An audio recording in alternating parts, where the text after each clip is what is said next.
Maseret Makot, traité Makot, Daf Kaf, feuille numéro 20. Nous sommes à la feuille 19, à la dernière ligne. Achala. Si le prêtre a mangé cette figue après avoir fait les prélèvements, l'Okeahat, il recevra une fois la flagellation parce qu'il n'avait pas prélevé entièrement, puisqu'il n'avait pas prélevé le prélèvement au prêtre à partir de la première dîme. Le Zar Sheachala, et si c'était un non-Kohen qui en a mangé, l'Okeshtaïm, il recevra 2 fois la flagellation, puisque en plus, il aura mangé du prélèvement au prêtre. Alors que s'il en avait mangé avant d'avoir fait ces prélèvements-là, il n'aurait reçu qu'une fois la flagellation pour avoir mangé de la récolte non prélevée. Et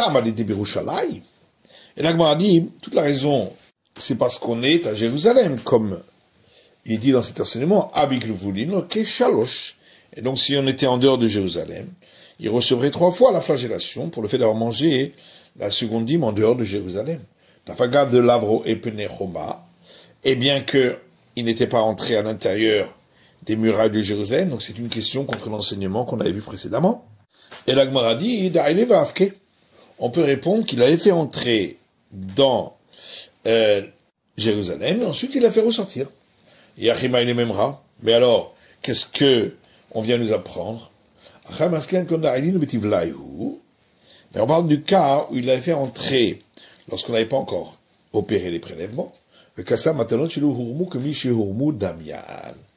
il vient nous apprendre qu'il considère que même si on n'avait pas prélevé encore, c'est comme si on avait prélevé, et c'est pourquoi c'est considéré qu'il avait fait entrer à l'intérieur de Jérusalem. Ça va Rabbi Yossé maintenant chez Homo que chez Homo d'Ami.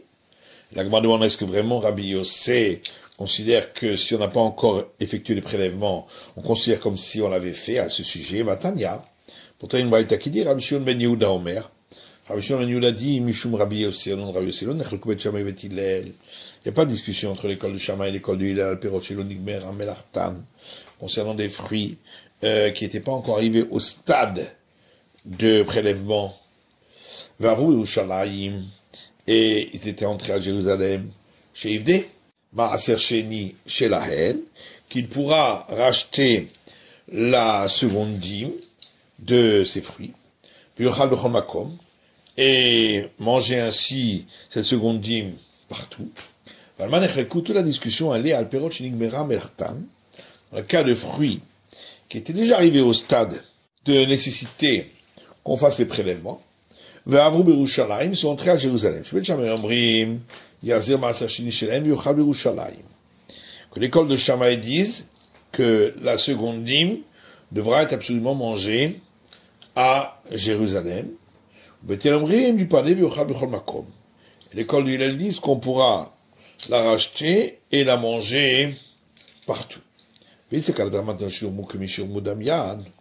tu considères que lorsqu'on n'a pas encore prélevé, c'est comme si on avait prélevé, voilà que c'était donc entré ces prélèvements à l'intérieur des murailles de Jérusalem. Amar Rabba répond,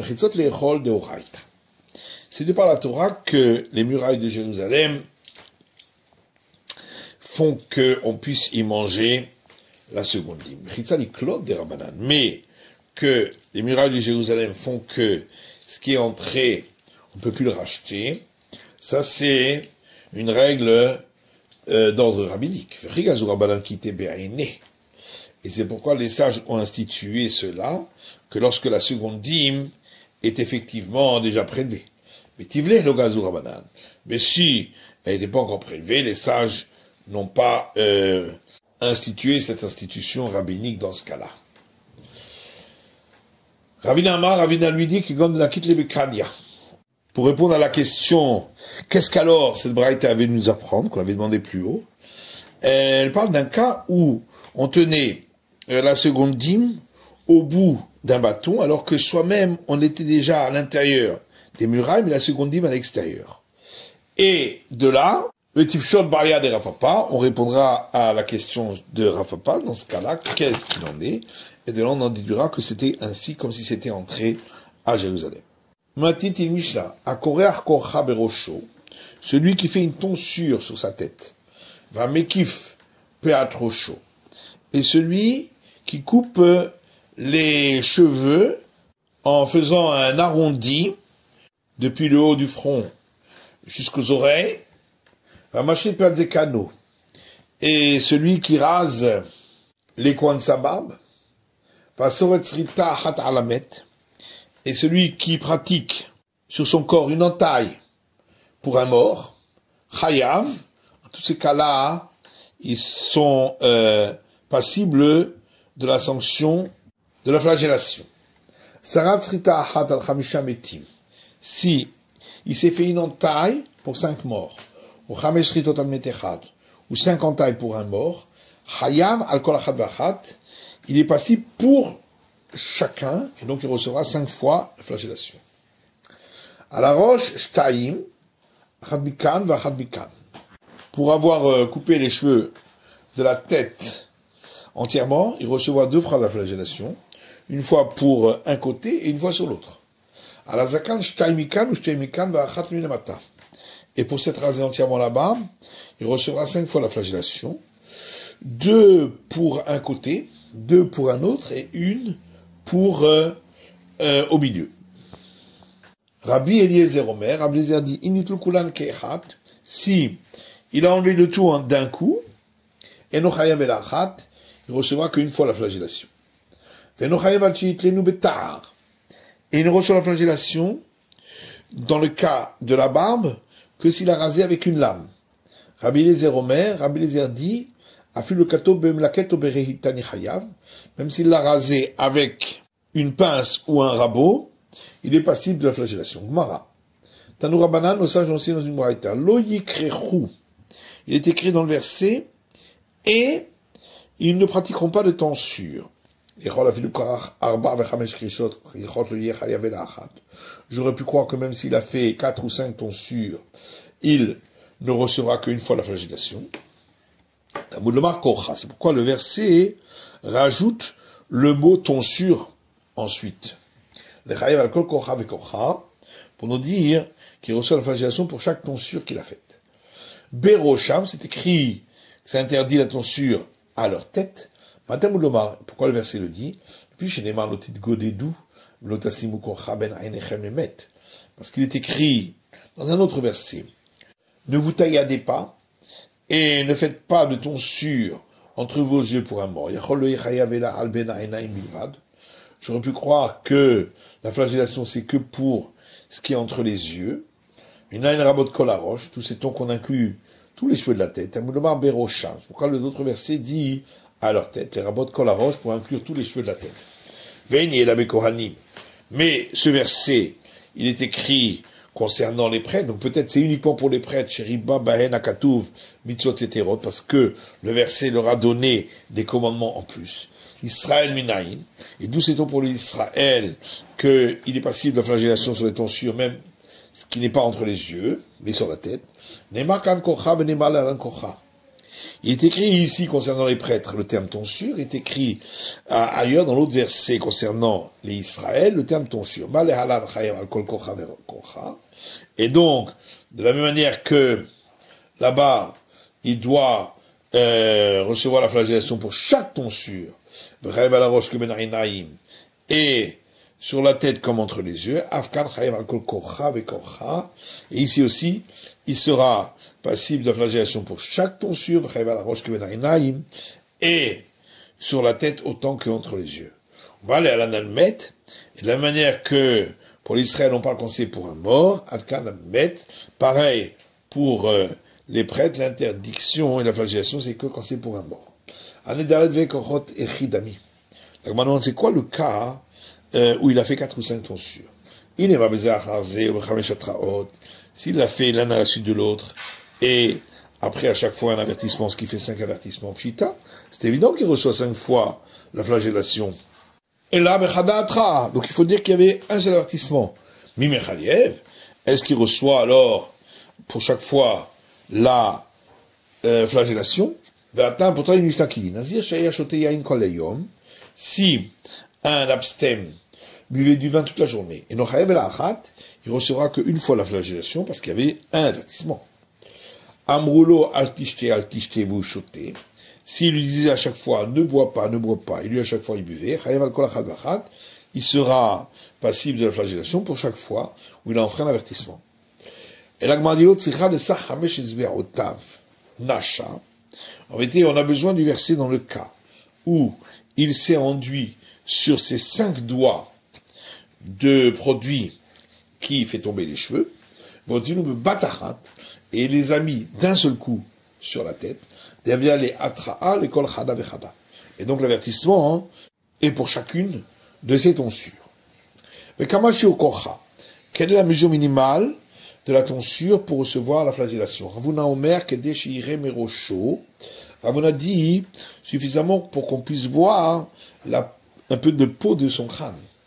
Rabbi Chanan Omer, Rabbi Eliezer, Rabbi Shimon. Rabbi Chanan dit au nom de Rabbi Eliezer, Rabbi Shimon, qui grisse, c'est la surface d'une fève coupée en deux longitudinalement. Ketanae. Et ça suit une autre discussion entre les maîtres du temps de la Mishnah, puisqu'il y a une braïta qui dit Kamashur Kocha, combien est la mesure de la tonsure pour recevoir la flagellation, qui grisse. C'est la surface d'une demi-fève coupée longitudinalement. Achri d'autres disent que déchirer mes rochaux, suffisamment pour qu'on puisse voir de la peau de son crâne. Amar Abuda Bar Chaviva, Abuda fils de Chaviva dit, Pligebat la Tatanae. Il y a une discussion là-dessus entre 3 maîtres du temps de la Mishnah. Chadomer qui grisse, l'un dit c'est la mesure d'une demi-fève coupée longitudinalement. Chadomer qui déchirer mes rochaux. Un autre dit suffisamment pour qu'on puisse voir de la peau de sa tête. Chadomer. Et un autre dit qu'il jetait ses harotes en ayant arraché 2 poils d'un côté de l'autre. Les cas de Mapik jetait ses harotes. Certains en retirent cet avis des 2 poils. On me raïbka d'achat. Et disent à la place que c'est la mesure de la surface d'une lentille. Le simaner est un signe mnémonique pour s'en rappeler. Baheret qui grisse, ou mechia bikaradasha. La plaie de lèpre doit être au minimum la surface d'une fève coupée longitudinalement, et le morceau de chair vive à l'intérieur doit être au minimum de la surface d'une lentille. Tana, il y a une braïta qui dit, celui qui enlève ses cheveux suffisamment pour être coupé avec le bout du ciseau, le Shabbat Chayav, il doit apporter là-dessus un sacrifice si c'était involontaire. Le Kamamelopiazou, et combien ça fait de quoi couper avec le bout du ciseau? Amarabuda Shtaim, Rabuda dit 2 poils. Vatania les Kocha Shtaim. Ah, mais pourtant, la même braïta dit que pour la tonsure, c'est 2 poils, et donc elle n'a pas dit que c'est de quoi couper avec le bout du ciseau. Et Mavechen les Kocha Shtaim. Ah, il faut expliquer justement que la braïta dit également pour la tonsure, c'est 2 poils. Tania Namiachi, il y a une braïta aussi qui dit ainsi, Anotel Melopiazou Beshabbat Chayav, celui qui enlève non suffisamment de cheveux pour être coupé avec le bout du ciseau, le Shabbat, est passible d'apporter un sacrifice. Le Kama Melopiazou, c'est combien de quoi être coupé avec le bout du ciseau? Shtaim, c'est 2 poils. Rabbi Eliezer Omer Achat, Rabbi Eliezer dit 1 poil. Ubonim Chachamim Rabbi Eliezer, et les sages sont d'accord avec Rabbi Eliezer. Menaket Levanot Bitor Shechorot. Dans le cas de celui qui enlève les cheveux blancs qu'il a au milieu de ses cheveux noirs.